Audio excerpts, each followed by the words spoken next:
जय हिंद बड़े सेठ सैनियों और आप सभी का स्वागत है प्रीतम एकेडमी परिवार में। और मैं हूं पंकज कुमार। तो आज की इस वीडियो पे बात करेंगे क्लास 8 का जो मैथ का मॉडल पेपर आया था उसके प्रश्न संख्या 15 पे बात करेंगे, क्योंकि 14 नंबर तक का जो क्वेश्चन का आंसर था हम लोगों ने ले लिया था। और आपको हमारे इस वीडियो के माध्यम से हर एक प्रश्न का मैं बोलूंगा कि हर एक प्रश्न का एकदम निचोड़ मिलेगा कि किस तरह से बनाया जाता है। ऐसा नहीं कि option number A, option number B, option number C, ऐसा हम लोग नहीं बताते हैं। हम लोग क्लियर करके बताएंगे जिससे आपके जो भी प्रश्न पूछे जाएंगे आप आसानी से क्या करोगे, बना लोगे। क्योंकि जरूरी नहीं है कि जो मॉडल पेपर में प्रश्न है वही प्रश्न आपको देखने के लिए मिलेगा। तो देख सकते हो सबसे पहले 15 नंबर का प्रश्न से शुरू करते हैं। प्रश्न क्या है कि 3x + 2 = 5 में x का मान क्या होगा। यानी कि आपको यहां पे x का मान क्या करना है, ज्ञात करना है। और ऑप्शंस इसका क्या, हम लोग ऑप्शंस पे बात करेंगे। तो option A, option B, option C और option number D. Option number A में है आपका 1, फिर है 2, फिर है 5 और फिर है 4। तो देखिए x का मैं बात करूं तो प्रश्न क्या है, 3x + 2 = 5। तो आपको क्या करना है, x का मान ज्ञात करना है। तो अगर मैं बात करूं आंसर्स का तो आपको पता होगा कि जब भी बराबर आता है, बराबर के इधर कभी भी कुछ संख्या जाएगा तो उसका जो चिन्ह होता है वो क्या होता है, चेंज होता है। तो अगर आप देखोगे 3x ये क्या है, प्लस में हम इधर लेके जाएंगे तो क्या हो जाएगा, माइनस में। तो जब 5 में 2 जाएगा तो कितना बचेगा, 3। और जब ये 3 में 3 कटेगा तो x का मान कितना आ जाएगा, 1। यानी कि इसका ऑप्शन नंबर 1 क्या होगा, आपका सही हो जाएगा। बात करें अगले प्रश्न पे तो 16 नंबर का प्रश्न आपको प्रश्न क्या है, आपका प्रश्न है आपका कि आपका है कि 3 लगातार, प्रश्न क्या है, 3 लगातार पूर्णांकों का योगफल कितना दिया हुआ है, 51 दिया हुआ है। 3 लगातार पूर्णांक का क्या दिया हुआ है, आपका पूर्णांक का क्या दिया हुआ है, योगफल दिया हुआ है। और वो योगफल कितना है, आपका 51 है। तो बोल रहा है बताइए कि वो जो लगातार पूर्णांक संख्या है वो क्या होगा, आपका ये क्या है, प्रश्न है। तो मैं बात करूं 16 नंबर प्रश्न पे जिसका आंसर का, तो देखिए सबसे पहले आपको पता होगा लगातार पूर्णांक मतलब आपको जानना जरूरी है। जैसे अगर मैं बात करूं 1, 2, 3 ये क्या हो गया, लगातार हो गया। जैसे 4, 5, 6 ये आपका लगातार हो गया। 8, 9, 10 लगातार हो गया। 16, 17, 18 ये लगातार हो गया।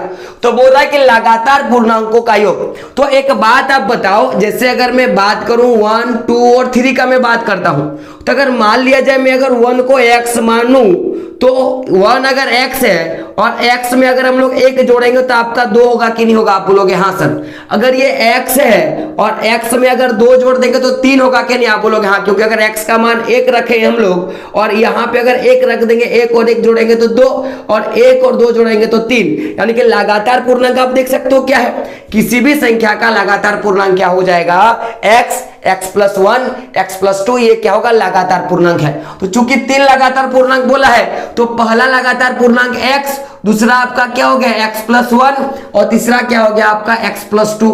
और देखो योग बोला है तो तीनों को क्या करना है, आपस में जोड़ देना। ये तीनों को जोड़ के बराबर जो आएगा वो कितने के बराबर है, तो 51 के बराबर है, 51 के क्या है, बराबर है। तो ये सबको जोड़ो। तो देखो सबसे पहले पार्टी जोड़ते हैं भाई, पार्टी जोड़ेंगे तो देखो x और x, के गो x है तो बोलोगे 3 गो x। तो 3 गो x मतलब क्या हो जाएगा, 3x। अब 3x में क्या है माय डियर फ्रेंड, तो आप देखोगे तो 3x और 1 और 2 कितना हो गया, 3। तो 3x = 3 और ये कितना दिया है, 3x + 3 क्या है, 3x + 3 बराबर कितना है, 51। अब आपको पता होगा कि जब भी ये माइनस है, ये प्लस है, बराबर किधर जाएगा तो क्या हो जाएगा, माइनस। तो 3x जो होगा वो 48 के बराबर होगा, क्योंकि 51 में 3 जाएगा तो 48 और 3 से काट देंगे तो x बराबर क्या होगा, 16 या 48। यानी कि x का मान कितना आ गया मेरा, 16। अगर x का मान 16 आया है तो x + 1 कितना हो जाएगा, 16 और 1 17। आप ये बताओ x + 2 कितना होगा, तो कितना होगा, 16 + 2 यानी कि क्या हो जाएगा आपका, 16 + 2 आपका कितना हो जाएगा, 16 + 2 आपका क्या हो जाएगा, 18। यानी कि लगातार पूर्णांक संख्या क्या हो जाएगा, 16, 17 और 18। आप ये बताओ कि ये जो 16 नंबर का प्रश्न है तो 16, 17, 18 कितने नंबर ऑप्शन पे है? तो ऑप्शन नंबर 2 पे है। तो इसका सही आंसर क्या हो जाएगा? ऑप्शन नंबर 2 क्या होगा इसका? सही हो जाएगा। अब बात करते हैं अगले प्रश्न पे। तो प्रश्न पे बात करेंगे, अगले नंबर प्रश्न पे बात करेंगे, 17 नंबर का प्रश्न पे बात करेंगे माय डियर फ्रेंड। तो प्रश्न क्या है आप देख सकते हो। मैं प्रश्न को पढ़ता हूं, उससे पहले अगर आपने लाइक नहीं किया तो एक बार लाइक कर दे और चैनल को क्या करें, सब्सक्राइब जरूर करें, क्योंकि वीडियो बनाने में बहुत मेहनत लगता है और आप लोगों के डिमांड पे मैं वीडियो बना रहा हूं। अगला प्रश्न है कि 40 का क्या है? 40 का कितना प्रतिशत, 40 का कितना प्रतिशत 16 है? यह है आपका क्या है? प्रश्न है कि 40 का कितना प्रतिशत क्या है? आपका 16 है। यानी कि मैं बोल सकता हूं कि 40 में हम लोग कितना प्रतिशत गुना करेंगे या कितना प्रतिशत भागा करेंगे कि क्या आ जाएगा? 16 हो जाएगा। और एक बात याद रखना कि जब भी का लगेगा मतलब गुना का बात क्या है। तो 40 का डब्बा बना दिया मतलब कुछ भी हो सकता है। तो 40 का कितना प्रतिशत क्या है? 16 है। तो ये डब्बा के जगह हम लोग x मान सकते हैं क्या? डब्बा के जगह x मान सकते हैं क्या? तो आप बोलोगे हाँ गुरुजी x मान सकते हैं। तो 40 का x प्रतिशत बराबर 16, ये आपका इक्वेशन। चलिए इक्वेशन को सॉल्व करते हैं। तो 40, अब बताओ क्या हम इसको x बटे 100 लिख सकते हैं क्या? बराबर 16 लिख सकते हैं क्या? आप बोलोगे हाँ गुरुजी, क्योंकि x के साथ क्या है आपका? परसेंट लगा हुआ है। तो आप ये बताओ 40 के साथ x को गुना करेंगे तो 40x आएगा और इस महाराज को इधर लेके चल जाएंगे तो 16 गुना 100 यानी कि कितना आ जाएगा? 1600 हो जाएगा। अब अगर हम लोग x का बात करेंगे कि x बराबर कितना होगा, तो ये 1600, क्योंकि 16 गुना 100 1600 और भागा लगा देंगे 4 से 40 से, तो 1 0 खत्म और 4 से लगाएंगे 4 4 16 और ये बचेगा 40। तो कितना परसेंट बाबू? तो 40%। यानी कि 40 का 40% क्या होगा आपका? 16 होगा। 40 का 40% क्या होगा? 16 होगा। यानी कि ऑप्शन नंबर 3 क्या होगा आपका? सही हो जाएगा। बात करें अगले प्रश्न पे, तो 18 नंबर पे प्रश्न पे हम लोग बात करेंगे।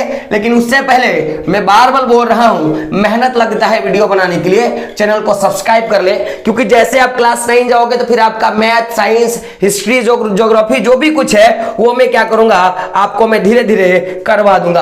अब 18 नंबर का प्रश्न है आपका, बहुत अच्छा प्रश्न है, आम वाला प्रश्न है। प्रश्न दिया है कि 50 आमों के समूह में 60% जो आम है, 60, देखो समूह कितना है, टोटल दिया हुआ है, टोटल कितना दिया है? 60 दिया हुआ है। टोटल 50 गो आम है, उस 50 गो आम में से क्या है कि 60% आम जो है आपका वो पका हुआ है। क्या है आपका? पके हुए हैं। तो बताना है कि कितना संख्या में आम जो है पका हुआ है। प्रश्न समझना, प्रश्न क्या है कि बोल रहा है कि कुल 50 आम है, 50 आमों की संख्या है, एक पूरा का पूरा ग्रुप है, और उस 50 आम के ग्रुप में से 60% आम जो है वो पका हुआ है। तो बताना है कि कितना संख्या में आम जो है वो पका हुआ है। तो बात करें प्रश्न पे, तो देखो अगर आप आंसर पे ध्यान दोगे तो देखो टोटल क्या है? 50। तो एक बात बताओ, टोटल का अगर 50 का हम 60% निकालेंगे तो हमको टोटल पका हुआ आम पता चल जाएगा संख्या में। आप बोलोगे हाँ गुरुजी, तो निकाल दो ना, तो निकाल देते हैं। तो 5 6 के 30 यानी कि 30 गो आम क्या है आपका? पका हुआ है। चलो एक क्वेश्चन आपका बता दो तो, बिना पका हुआ आम कितना है? बिना पका हुआ आम कितना है? आप क्या करें बताओ। चलो मैं आपको बता देता हूं। देखो टोटल आम कितना था?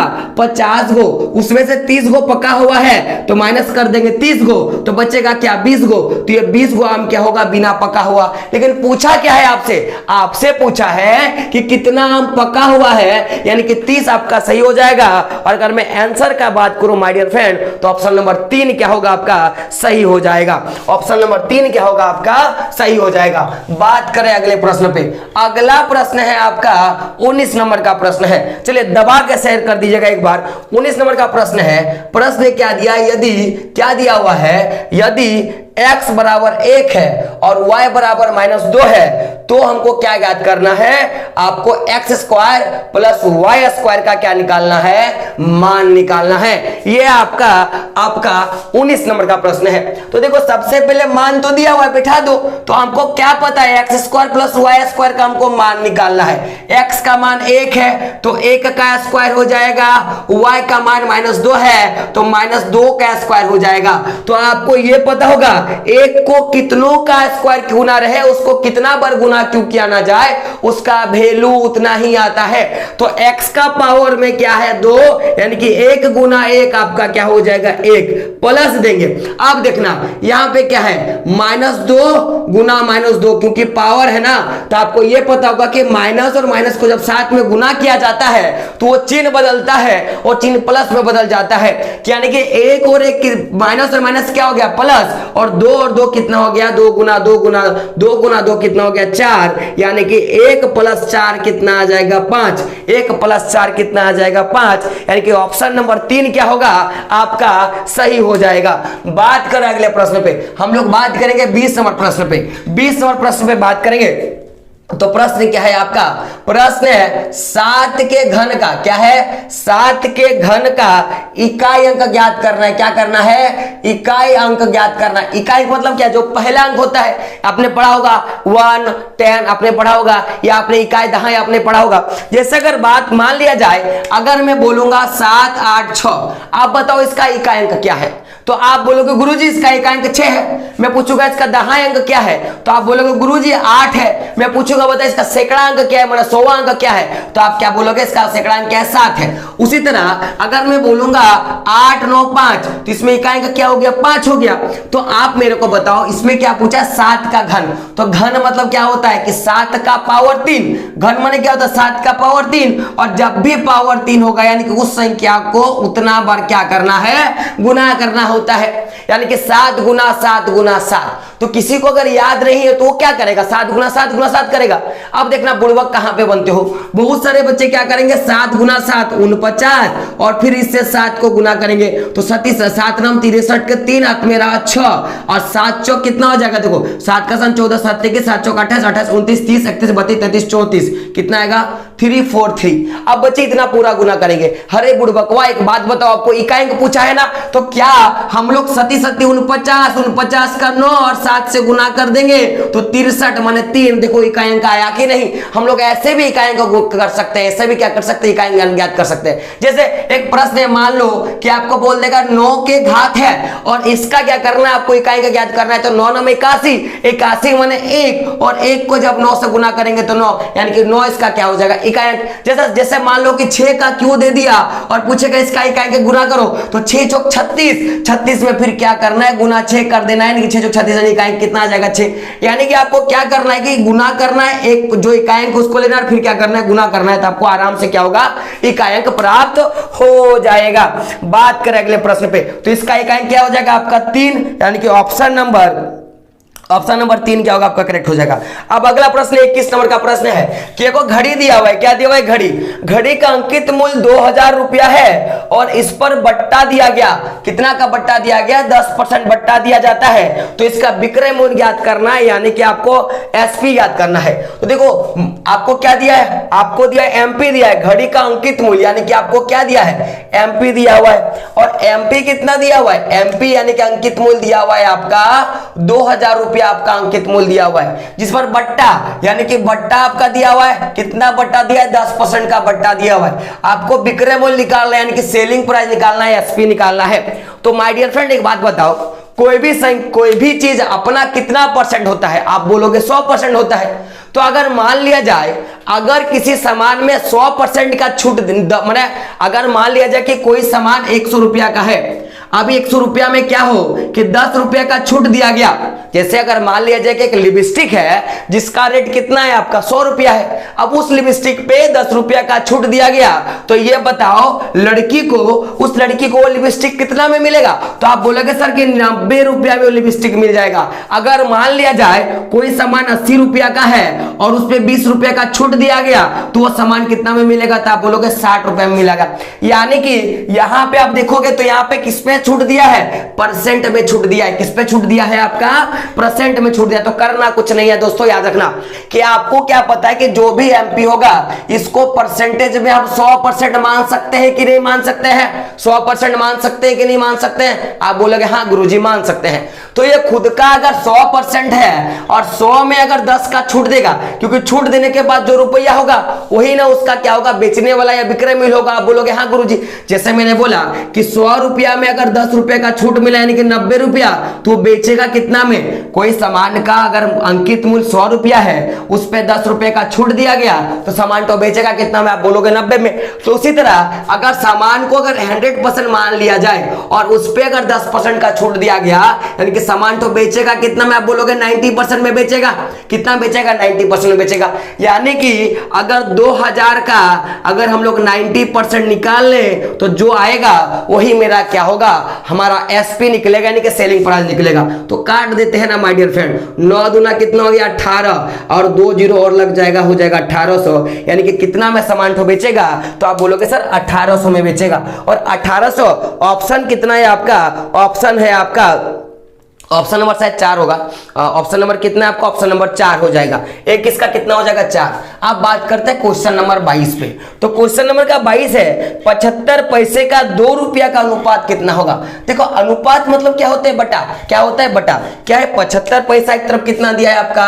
75 पैसा दिया है और आपको अनुपात निकालना, अनुपात माने बटा कितना का? 2 रुपये का क्या निकला? अनुपात निकालना है। तो जब भी ऐसे प्रश्न आते हैं तो दोनों को बराबर किया जाता है, यानी कि ये इधर अगर पैसे में तो इधर पैसे में दिया आएगा, अगर इधर रुपया में तो इधर रुपया में दिया आएगा, यानी कि दोनों तरफ आपको क्या करना पड़ेगा? बराबर करना पड़ेगा, तब जाके अनुपात निकलता है। तो देखो इधर पैसे में है तो इसको मैं रुपया में नहीं, मैं इसको ही मैं क्या करूंगा? पैसे में बदल दूंगा। तो आप ये बताओ 1 रुपया में कितना पैसा? तो बोलोगे 100 पैसा। तो 2 रुपया में कितना पैसा हो जाएगा? 200 पैसा। यानी कि 75 को जब हम लोग 200 से भागा देंगे और जो उसका अनुपात निकलेगा यही क्या होगा? इसका अनुपात हो जाएगा। तो 25 दिया 75 और 25 अठे कितना होगा? 200। यानी कि निकलेगा आपका 3:8 और यही आपका क्या निकलेगा? 75 रुपया और 75 पैसा और 2 रुपया का अनुपात निकल गया। यानी कि ऑप्शन नंबर का मैं बात करूं तो ऑप्शन नंबर 2 क्या है? 3:8, यानी कि ऑप्शन नंबर 1 क्या होगा? आपका सही आंसर हो जाएगा। अगला प्रश्न है 2 परिमेय संख्याओं के बीच कितना परिमेय संख्या होता है? प्रश्न क्या है आपका? आपका ये हो गया आपका कितना हो गया? 22 नंबर का प्रश्न हो गया। अब आप बात करते हैं हम लोग 23 नंबर प्रश्न का, कि प्रश्न क्या है कि 2 परिमेय संख्याओं के बीच कितना परिमेय संख्या? तो 23 का आंसर क्या हो जाएगा? अनंत। क्या हो जाएगा? अनंत। तो 2 परिमेय संख्याओं के बीच में अनंत क्या होते हैं? परिमेय संख्या होता है। तो ऑप्शन नंबर 4 क्या होगा? आपका सही आंसर हो जाएगा। अब बात करते हैं 24 नंबर प्रश्न में। प्रश्न बहुत अच्छा है और बहुत अच्छा भी प्रश्न है जिसको आपको अच्छे से जानना है, समझना। पाइथागोरस ट्रिक है। प्रश्न क्या है आपका? 24 नंबर का प्रश्न है कि निम्न में से कौन सा पाइथागोरस ट्रिक है? क्या है आपका? क्या निकालना है? पाइथागोरस आपको क्या निकालना है? ट्रिक निकालना है। पाइथागोरस आपको क्या निकालना है? ट्रिक निकालना है। ऑप्शंस का बात करूं तो क्या है? 1, 2 और 3। ऑप्शन नंबर 2 क्या है आपका? 2, 3 और क्या है आपका? 4। और फिर और एक है आपका क्वेश्चन नंबर 3 है आपका 3 क्या है? 6, 8 और 10। और एक आपका चौथा नंबर का ऑप्शन है none of this and not, यानी कि इनमें से कोई नहीं। तो बात को समझिएगा। पाइथागोरस ट्रिक, तो पाइथागोरस ट्रिक आपको क्या बोलता है कि कोई भी एक त्रिभुज है, गौर करना मेरा बात में क्या बोलना चाहता हूं कि कोई भी एक त्रिभुज है, इस त्रिभुज में ऐसे आपको त्रिभुज मिलेगा, समकोण त्रिभुज। तो इस त्रिभुज में अगर ये कोण 90 होगा तो ये वाला आपका क्या होगा? कर्ण होगा। क्या होगा? कर्ण। यानी कि त्रिभुज का जो सबसे बड़ा जो त्रिभुज का जो सबसे बड़ा जो भुजा होता है वो ये 2 छोटे भुजाओं के योग के बराबर होगा। मैंने क्या बोला कि जो सबसे बड़ा वाला जो भुजा होगा ये दोनों भुजाओं के योग के क्या होगा? बराबर होगा। यानी कि अगर ये बड़ा भुजा हमको निकालना है तो ये दोनों को जोड़ेंगे तो इसका जो मान होगा इसके मान के बराबर होगा।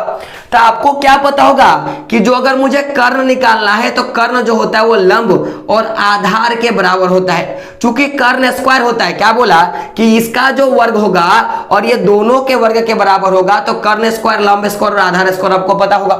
तो यानी कि इसी से आपको क्या करना है? पूरा का पूरा ट्रिक मारना है। तो गौर करना, जो सबसे बड़ी भुजा होगा उसका मान सबसे ज्यादा होगा कि सबसे कम होगा? आप बोलोगे सबसे ज्यादा होगा। तो आप अगर देखो ऑप्शन में, तो अगर देखो 1, 2, 3, 1, 2, 3, तो 1, 2, 3 में सबसे बड़ा कौन सा? 3। यानी कि कर्ण क्या हो जाएगा? 3। अगर मैं इसको लंब मानू, इसको मैं आधार मान लेता हूं, तो लंब अगर 3 हो गया तो आधार आपका कितना हो जाएगा? मान लेते 2, इसको मान लेते 1। यानी कि अगर मुझे कर्ण का स्क्वायर निकालना है तो मुझे लंब और आधार को जोड़ना पड़ेगा, लंब और आधार का स्क्वायर जोड़ना पड़ेगा। तो लंब का स्क्वायर कितना हो जाएगा? 1 और आधार का स्क्वायर कितना हो जाएगा? 2 का स्क्वायर, यानी कि 2। तो अगर आप देखोगे तो कर्ण का स्क्वायर कितना है 3, मैंने कर्ण का मान मैंने 3 रखा है, तो कर्ण का स्क्वायर में खाली कर्ण रखूंगा, स्क्वायर हटा दूंगा तो पूरा का पूरा में रूट लग जाएगा। तो 1 का स्क्वायर मतलब 1 और 2 का स्क्वायर मतलब 4, तो कर्ण का मान कितना निकल जाएगा, तो बोलोगे सर √5 निकलेगा। और कर्ण का मान मैंने रखा कितना है 3, तो क्या ये ऑप्शन सही है? आप बोलोगे नहीं, क्योंकि बराबर तो आया नहीं, तो ये वाला ऑप्शन जो है आपका नहीं होगा। अब हम लोग बात करते हैं दूसरे वाले ऑप्शन पे, यानी कि अगर मान लिया जाए अगर मैं बड़ा भुजा 4 रखता हूं, अगर मैं बड़ा भुजा 4 रखता हूं और छोटा भुजा आपका कितना हो जाएगा 2, तो ये वाला कितना हो जाएगा 3। यानी कि देखा जाए तो 4 बराबर मुझे क्या करना है 2 का स्क्वायर प्लस क्या करना है 3 का स्क्वायर और रूट लगा देना है। क्यों लगाना है? क्योंकि मैंने यहाँ पे स्क्वायर नहीं लगाया है, क्योंकि कर्ण बराबर रूट अंडर लंब स्क्वायर प्लस आधार स्क्वायर। तो 2 का स्क्वायर कितना हो जाएगा 4 और 3 का स्क्वायर कितना हो जाएगा 9, रूट लग जाएगा। तो 9 5 13 रूट अंदर 13 बराबर 4। क्या आपका देखो ये बराबर है क्या? नहीं, आप बोलोगे बराबर नहीं है। तो बचा कौन सा ऑप्शन नंबर ये, मैं इसको करता हूं। देखो सबसे बड़ा भुजा कितना 10, यानी कि कर्ण मुझे कितना मानना पड़ेगा 10, तो लंब मेरा कितना, ये मैं मान लेता हूं 8 और इसको मैं मान लेता हूं कितना, इसको मैं मान लेता हूं 6। तो देखो 10 जो है वो कर्ण है, तो कर्ण बराबर कर्ण का स्क्वायर नहीं, मैं केवल कर्ण बराबर करूंगा, तो लंब का स्क्वायर, लंब मेरा क्या है 8, तो 8 का स्क्वायर प्लस क्या है लंब का स्क्वायर, लंब मेरा कितना है 6, तो 6 का स्क्वायर प्लस क्या हो जाएगा आधार का स्क्वायर यानी कि 8 का स्क्वायर। तो 6 का स्क्वायर 36 प्लस 8 का स्क्वायर 64, रूट अंडर लग जाएगा क्योंकि मुझे मेरा कर्ण कितना है 10, तो 10 बराबर 36 प्लस 64 कितना हो जाएगा 100 और यहाँ पे लग जाएगा रूट। तो 10 बराबर कितना होगा, तोड़ना पड़ेगा, तो 10 गुना 10 आएगा, यानी कि 10 बराबर कितना आ जाएगा 10। तो आप बताओ इनमें से पाइथागोरस ट्रिक है कौन सा? तो आप बोलोगे सर ये वाला, यानी कि ऑप्शन नंबर आपका क्या हो जाएगा 3, 6 8 10 क्या हो जाएगा आपका ट्रिक हो जाएगा। तो कभी भी पाइथागोरस ट्रिक अगर निकालना है तो याद रखना कर्ण स्क्वायर बराबर लंब स्क्वायर प्लस आधार स्क्वायर, यानी कि केवल अगर आपको कर्ण निकालने के लिए बोलेगा तो कर्ण बराबर क्या हो जाएगा लंब का स्क्वायर प्लस क्या हो जाएगा आधार का स्क्वायर, और इसको दोनों पे क्या करना और रूट कर देना, सबसे क्या करना मान बैठा के देखना, जो भी आएगा वो आपका क्या हो जाएगा सही आंसर हो जाएगा। बात करेंगे 25 नंबर प्रश्न पे। तो 25 नंबर का प्रश्न में बात करेंगे, 25 नंबर का प्रश्न है, तो प्रश्न क्या है हम लोग उस पर थोड़ा बात कर लेते हैं। तो देखो कि अगर मैं प्रश्न का बात करूं तो 25 नंबर का प्रश्न है कि एक प्रेशर कुकर का अंकित मूल्य दिया हुआ है। देखो प्रेशर कुकर का अंकित मूल्य दिया हुआ है, यानी कि एमपी दिया हुआ है। एमपी मेरा कितना दिया हुआ है 450 रुपया दिया हुआ है। अब बोल रहा है कि अगर यह इतना में अगर यह 360 रुपया में उपलब्ध है तो बट्टे का राशि, उपलब्ध का मतलब क्या है, ये एसपी दिया गया है कितना 360 रुपए का एसपी दिया गया, तो मुझे क्या निकालने के लिए बोल रहा है बट्टा निकालने के लिए बोला है। तो गौर कीजिएगा मैंने क्या बोला, आप ध्यान से सुनना। जैसे कि मैंने आपको इससे पहले बताया था कि एक लिपस्टिक का दाम 100 रुपया है, उस पर 10 रुपए का छूट दिया गया यानी कि 90 रुपया में मिला। अब इसको रिवर्स करते हैं, मान लीजिए कि कोई लिपस्टिक का मूल्य कितना है 100 रुपया है और ये 90 रुपया में बेचा गया, 90 रुपया में मार्केट में उपलब्ध है, तो कितने % का बट्टा दिया गया। तो अब क्या करोगे, दोनों का माइनस कर दोगे तो 10 निकला ना। देखो ये दोनों का माइनस करें, ये निकलेगा ये निकलेगा, यानी कि अगर ये दोनों का माइनस करेंगे तो बट्टा निकल जाएगा, तो कितना निकल जाएगा 90, यानी कि ऑप्शन देख लो ऑप्शन कितना है 25 का आंसर हो जाएगा आपका 90। ऑप्शन नंबर 3 क्या होगा आपका सही आंसर हो जाएगा।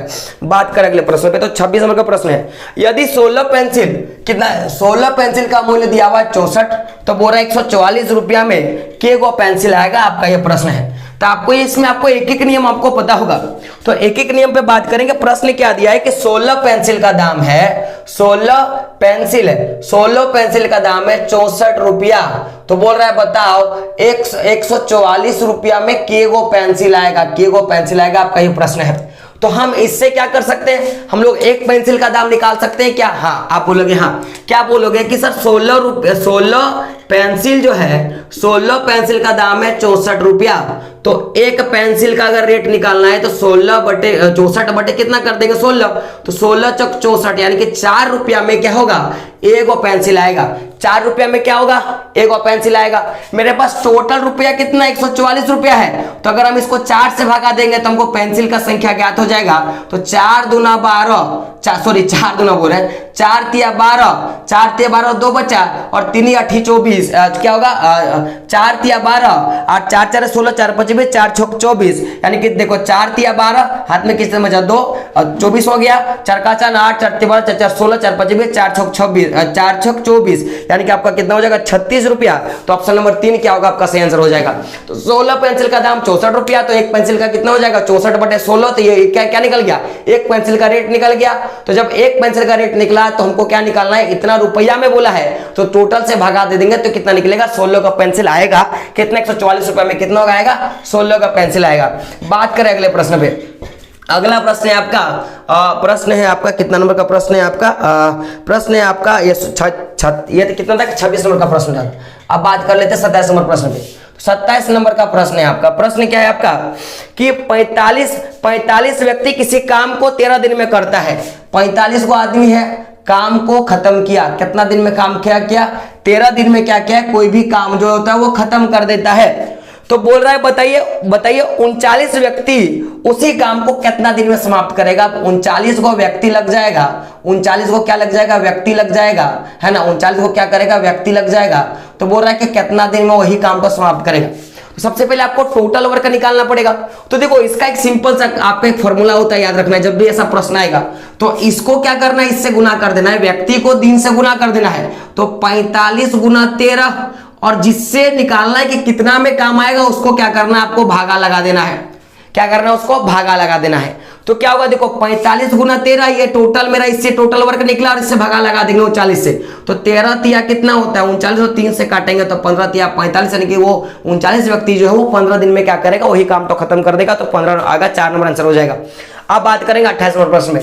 प्रश्न क्या है कि बताइए वर्ग के सभी बाह्य कोणों का वो योग कितना होगा। तो देखो कोई भी वर्ग है, वर्ग के सभी क्या है आपका बाह्य कोणों का योग क्या है, बाह्य माने बाहरी कोण। तो बाहरी कोणों का योग कितना होता है 360 डिग्री। तो ऑप्शन नंबर कितना हो जाएगा आपका, ऑप्शन नंबर 1 क्या होगा आपका सही आंसर हो जाएगा। अगला है 29 नंबर का प्रश्न। 29 नंबर के प्रश्न पे हम लोग बात करेंगे। 29 नंबर के प्रश्न पे बात करेंगे। तो 29 नंबर का प्रश्न क्या है कि 500 रुपये का 5% वार्षिक ब्याज दर कितना होगा। देखो 29 में क्या दिया हुआ है आपका, 500 रुपये का 5% वार्षिक ब्याज दर से 2 वर्ष का साधारण ब्याज निकालना है। साधारण ब्याज निकालना है, साधारण क्या निकालना है आपको, ब्याज निकालना है। तो साधारण ब्याज का आपको फॉर्मूला पता होगा। साधारण ब्याज मतलब होता है एसआई। क्या होता है, एसआई। और एसआई का फॉर्मूला होता है P गुना R गुना T बाय क्या हो जाता है 100। P माने क्या हो गया मूलधन, R माने हो गया रेट, और समय, T माने क्या हो गया दर। तो देखो क्या है आपका कि आपका क्या है 500 रुपया। तो देखो यहाँ पे P मूलधन कितना दिया है 500, रेट कितना दिया है आपका, रेट दिया है 5%, और टाइम कितना दिया है 2 वर्ष। बैठा दो तो कितना होगा 500 गुना कितना हो जाएगा 5 गुना 2 बटे कितना हो जाएगा 100। ये 2 0 2 0 खत्म। 25 गुना 2 कितना हो जाएगा 50, यानी कि आपका एसआई कितना निकल जाएगा 50, यानी कि ऑप्शन नंबर 3 क्या होगा आपका सही आंसर हो जाएगा। अब अगला प्रश्न 30 नंबर का कि निम्न में से कौन सा 2D आकृति है। 2D आकृति देखो आपका घन, बेलन, शंकु और आयत। तो क्या होगा, आयत आपका 2D हो जाएगा। आपका आयत क्या होगा, इसका आंसर हो जाएगा 30 नंबर का आपका आंसर क्या हो जाएगा, आयत। क्या हो जाएगा आपका आयत क्या हो जाएगा आयत। तो टोटल जो 30 क्वेश्चन थे मैंने आपको करवा दिया। अब आगे के जो 50 को आगे के जो बाकी प्रश्न है मैं वो आपको अगले वीडियो में आपको क्या करूंगा, करके दे दूंगा। तो अगले वीडियो तक क्या करना है आपको देखना है, और जितने भी प्रश्न है आपको अच्छे से करना है, क्योंकि वीडियो थोड़ा लंबा हो जाएगा और लंबे होने से आप खुद ही नहीं देखोगे, आपको भी देखने का मन नहीं करेगा। तो पहले 15 क्वेश्चन मैंने कराया, 14 क्वेश्चन करवाया, फिर मैंने टोटल 30 क्वेश्चन करवा दिया। तो लगभग 15 क्वेश्चन आज भी मैंने करवा दिया, और बाकी के जो क्वेश्चन है वो एक वीडियो में ले लूंगा। हो सके वो लंबा बनेगा, लेकिन वो आप लोगों के सहूलियत के कारण है, क्योंकि लंबा बनेगा फिर आपको भी देखने में क्या लगेगा, खराब लगेगा। तो वीडियो कैसा लगा कौन सा बताना है। जो भी प्रश्न आपको समझ में नहीं आया हो उसको कमेंट करना है, ताकि मैं आपको अच्छे से क्या करूंगा, समझा दूंगा, और अगले वीडियो में कोशिश करूंगा कि वैसा ही वीडियो बना दूं। और क्लास 8 के और भी बहुत सारे आपको अगर वीडियो देखने हैं तो सबसे पहले तो सब्सक्राइब करें और अपने दोस्तों तक शेयर करें, क्योंकि अब क्लास जैसे 9 जाओगे तो क्लास 9 का मैथ का, साइंस का, एसएसटी का भी वीडियो जो है हम लोग बना के देंगे, जिससे आपको बिना पैसा खर्चा किए, बिना ट्यूशन का भी क्या कर पाओगे, आप आराम से अपनी क्लासेस जो है कर पाओगे। तो दोस्तों मिलते हैं अगले वीडियो में, तब तक के लिए जय हिंद, जय भारत और आपका दिन शुभ हो।